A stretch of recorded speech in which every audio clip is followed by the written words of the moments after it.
อ่ะทักทายสบายดีท่านผู้ชมมื้อนี้บอสบูนก็ได้มีโอกาสได้เข้ามาเมืองเซโปนท่านผู้ชมอันนี้มันคือเทศบาลเมืองเซโปน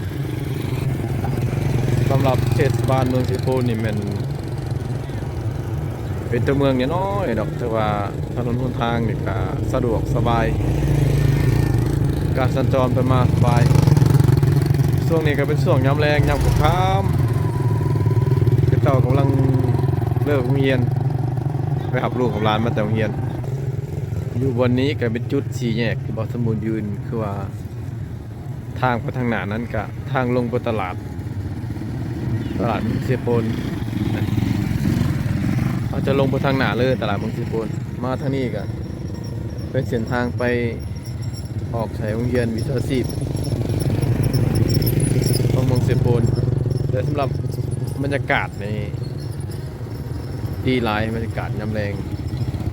การตกแต่งสีสันคือว่างามอากาศก็เย็นนี่ครึมๆในช่วงหาโมงแรงครับผู้ชม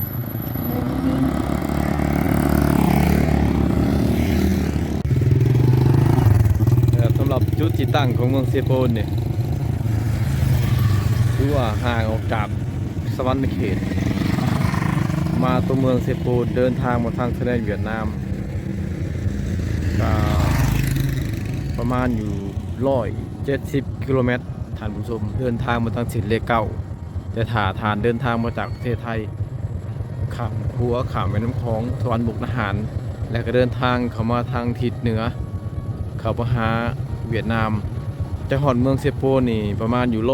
175 กิโลเมตรท่านผู้ชมเมืองเซโปนเป็นเมืองที่น่าเสียเป็นเมืองที่น่ามาเที่ยวที่สุดเลยเพราะเป็นเมืองที่มีธรรมชาติอุดมสมบูรณ์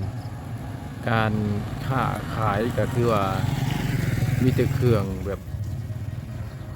ธรรมชาติที่จะหามาขายนะสำหรับประชากรก็คือว่าบ่ทันแน่นนะทาวรดอกยังเป็นเมืองที่ว่าประชากรอยู่กระแจกกระจายบ่ทันถึงขั้นว่าแออัดท่านผู้ชมพอดีอยู่แล้วก็พอดีแบบว่ามาเที่ยวนะยามเช้าๆแล่นออกกำลังกายชมวิวกับอากาศเย็นๆกับอาหารบ้านๆของชาวเซโปนเนี่ยถือว่าสุดยอดเลยนะท่านผู้ชม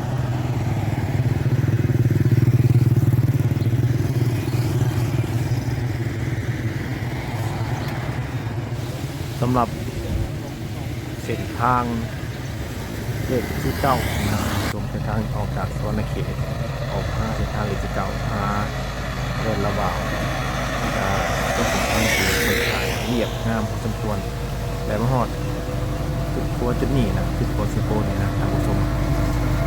มายืนชมวิวบนวิวด้านหัวทางด้านหลังหัวจะเห็นวิวสวยสดงดงามและจะเห็นอันหัวครัวที่ยัง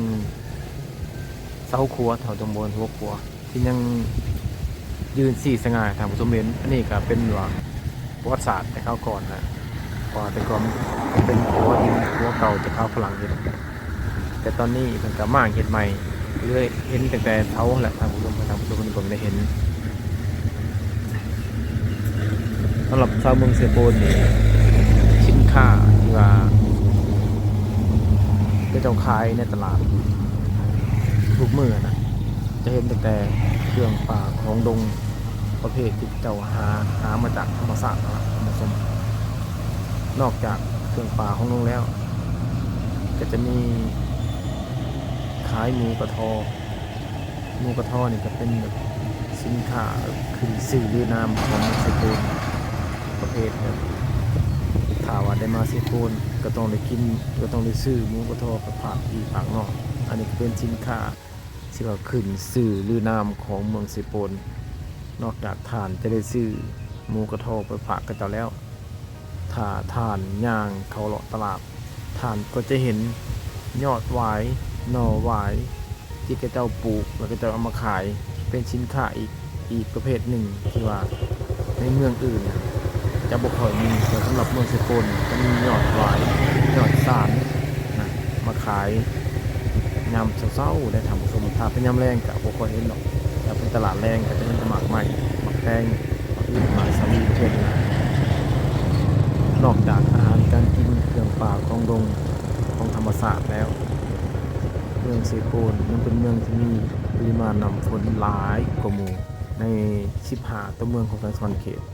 เมืองเซโปนนี่จะมีฤดูฝนแก่ยาวจนฮอดเดือน11นะท่านผู้ชมหลังจากวิดฤดูฝนก็จะเริ่มย่างเข้าฤดูหนาว